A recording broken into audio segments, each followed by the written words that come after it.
This is the power feed gearbox for the Van Norman number 12 mill. These are the gears for it to put it in different speeds. I found out that one would not go in to gear, so I took it apart and I found out that it wasn't really put back together good last time, and the seals were breaking. They were broken. It was leaking when I was running it before to test it all out. So I got some gasket maker. Didn't want to have to cut out some gasket material. This works great on car things.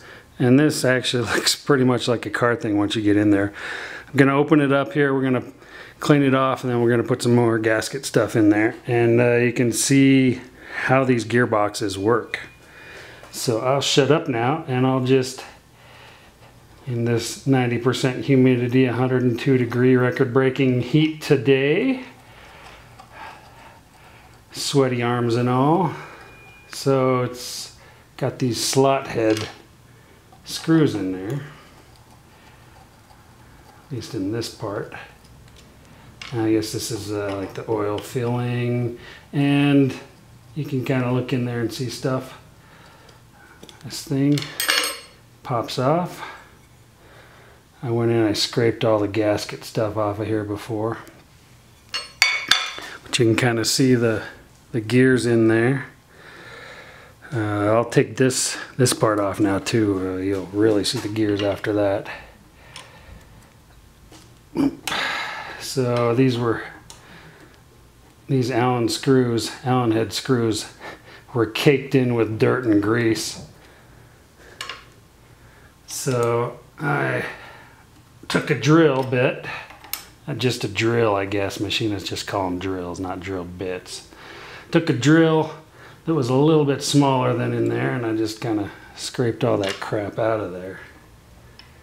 Worked pretty good.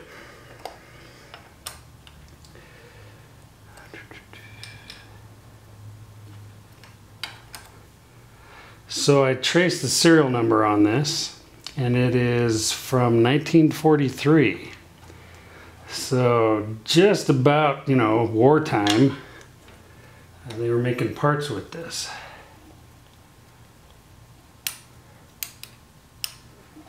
And you'll see for a machine that's, what, more than 70 years old, it's still looking pretty dang good in there.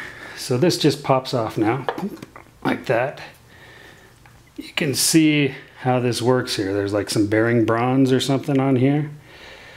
These go over these gears here, this one and this one, and they move around. Let me put this over here, and we'll work some of these gears. So this is the shaft from the motor right here, right? This one. It engages, we'll get this. So you have 1, 2, and over here this one engages here, 3, and then it comes all the way over. Gotta spin it a little here to get it to pop in. Boom. And there's your last gear that's meshed in there. All right. And then this is the output shaft over here. So this goes one gear, that's the gear that it was not going into. And then the big one goes into the little one here. And then this last one meshes in here. I promise that it does. There it goes, like that. Pretty cool, huh? So, I changed all the gearbox oil. Looks like it's still good. Just need to put the gasket material around here. For that, we're gonna wipe it all off.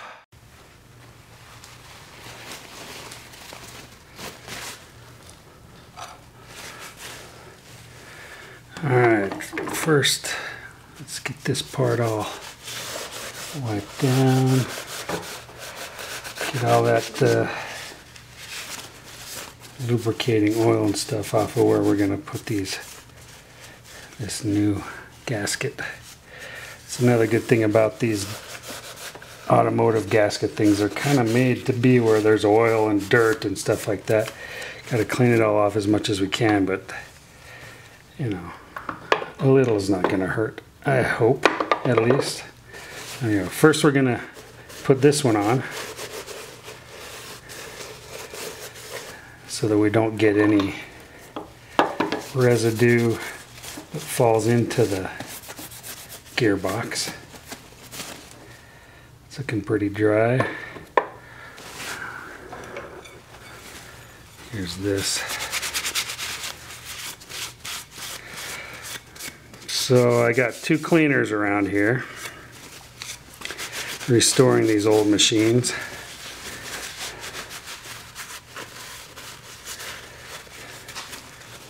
Can either use a shot of the not glass cleaner, which is great for degreasing and leaves a nice protective coating of smooth, or this actual real glass cleaner. I'll just put a couple shots on there. This is good because it evaporates, it cleans all the dirt off, and then evaporates, leaves it nice and dry.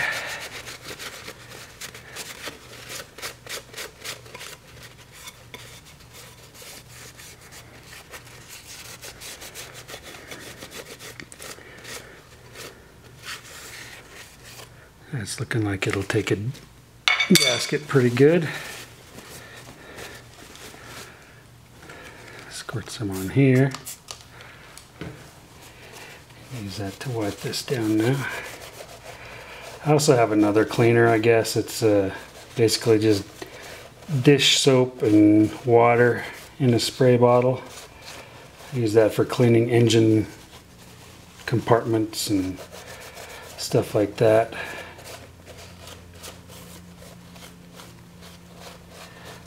This is just getting the surface grease off. There's no particles dumping down into there. I can assure you that. There you go. You can see it's pretty dry now, right? Alright. So we'll take this gasket maker. If you ever wonder how to get these open, there's a little point thing on the other side. I'm sure most of you know that. Just in case you don't, I'm here to learn you stuff, right? It's actually part of my day job. Is I teach at a college here locally. And we'll just put this, hopefully we'll make one solid joint around here.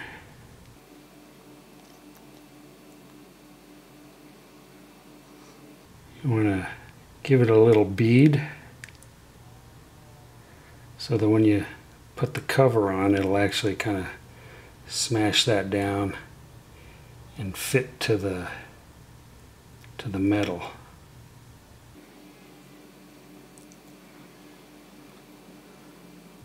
Gotta get it all around like this. Let's see, strengthen up where it's not over there. There we go. Looks pretty good. A little bit more over here. That'll do. Alright, put that away. Put this cover on now. Right on top like that. And we'll screw it in there.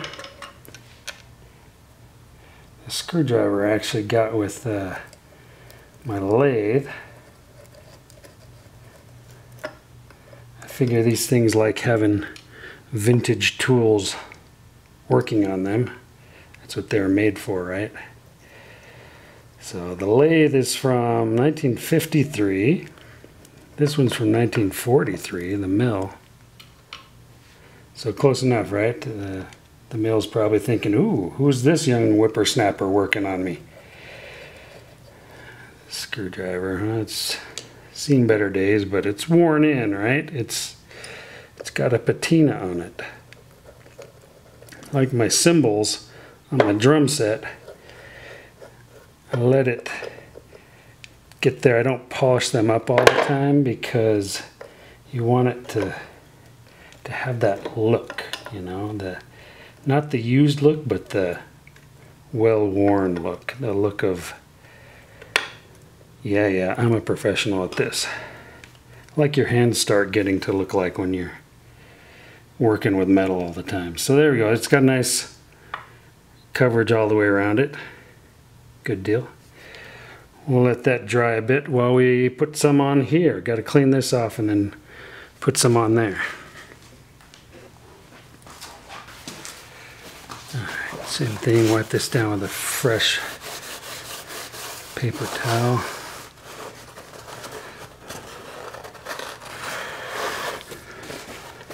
So I did this before.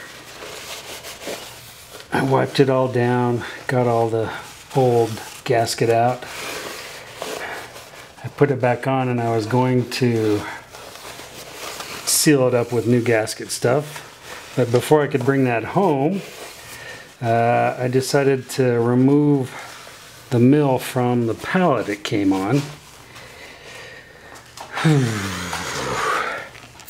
Maybe you saw the 2-ton shop hoist video. I used that to get it off the pallet. Trouble is, the legs aren't wide enough to actually get under a pallet or around a pallet. So I lifted one leg and stood on it and pushed it and pulled it, and I'm glad I wasn't filming it. I didn't film it because I didn't want to film my death. That would have sucked. So I didn't film me taking it off the pallet. Maybe I should have. I don't know. But I got it. So now it's off. Now you can see, if I move this, you can see the legs down there. They actually go around it. So now I can lift it and move it as much as I want. Or as little as I want. Alright, here we go again.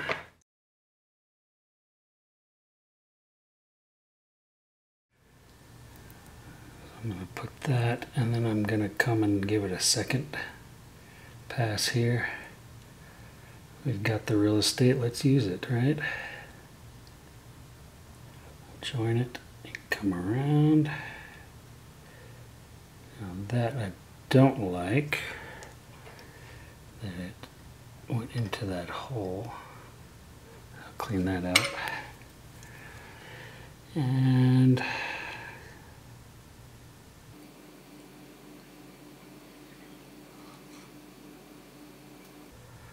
there we go. That's got her, right? Looks pretty good. Get that out of that hole. I still want to be able to take it apart after, right? That's good. Inspecting everything here and make sure everything's covered. Looks good to me. Alright. This is going on. Let's make sure these are pointing the right way. They are. These have to seat well on there.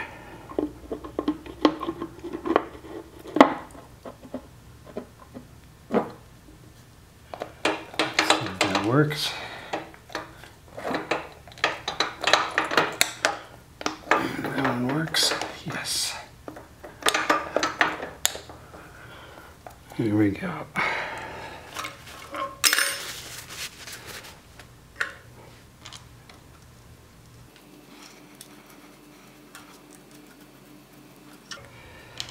Get those bolts back in there.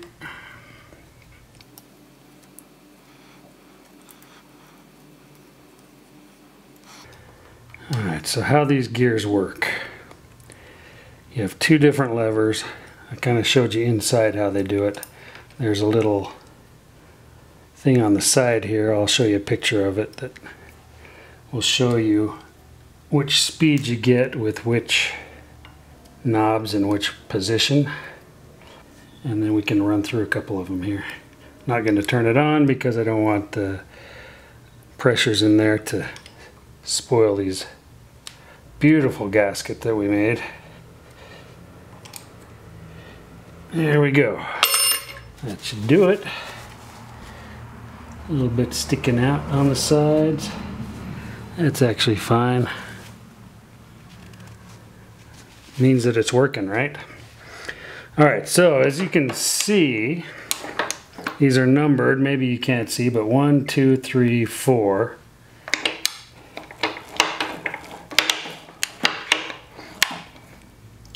Five, 6, 7. So let's say, if I look over here, if we want 5 inches per minute, this one goes to number 1. You have to kind of spin this to get it to mesh in there. And this one goes to number 5, which is all the way over there. Pops in there. Now when that spins, when the motor spins this isn't a belt, by the way, it's a metal, it's like a chain, but it's a metal belt, I guess, like that. This, now when you engage it, it'll give you 5 inches per minute on the table feed. Let's see, we could do 4 and 5, so this one, 4 goes all the way over, meshes into there, and this one stays in 5, like that. And that'll give us 4 and 5. That gives us 1 1/8 inch per minute on the table feed. The fastest one, let's see. Fastest one puts top one in number 2. There we go. So that meshes.